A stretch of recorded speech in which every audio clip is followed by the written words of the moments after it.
What's up, guys? Today, I want to talk about why sharing the music that you like can be considered or should be considered a form of intimacy. So, before I get into that, I kind of want to lay the foundation for what I'm saying. Um, I think that smell and sound are very powerful for memory. And what I mean by that is, maybe you're walking around somewhere and you smell something like a scent, perfume, whatever, and it reminds you of somebody that you used to talk to or somebody that you know. Um, and with music, I think that's especially powerful. You can hear a song you haven't heard since you were a little kid or in a couple years, and it'll remind you of a certain person or a certain time.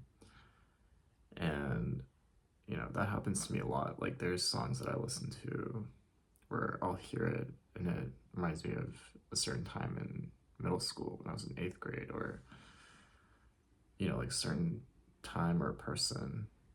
And I think that once that association is made, it's kind of hard to break that.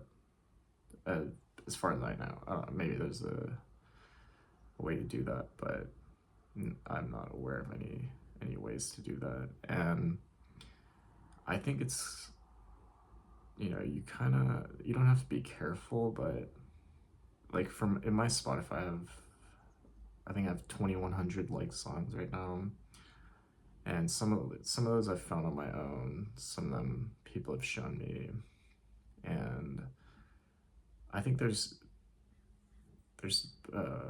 hold on, and the ones that people have shown me, like whenever the song comes on, I think of the person that showed me the song for the most part. And for the ones that I found that I like, I can listen to it now, and maybe there won't be any type of association. But I think that if I show that song to someone, and that becomes a thing where we listen to that song together, and maybe something happens where we don't talk, that song that you really used to like can become a reminder of that person. It's not just your song anymore. It's uh, this song for both of you.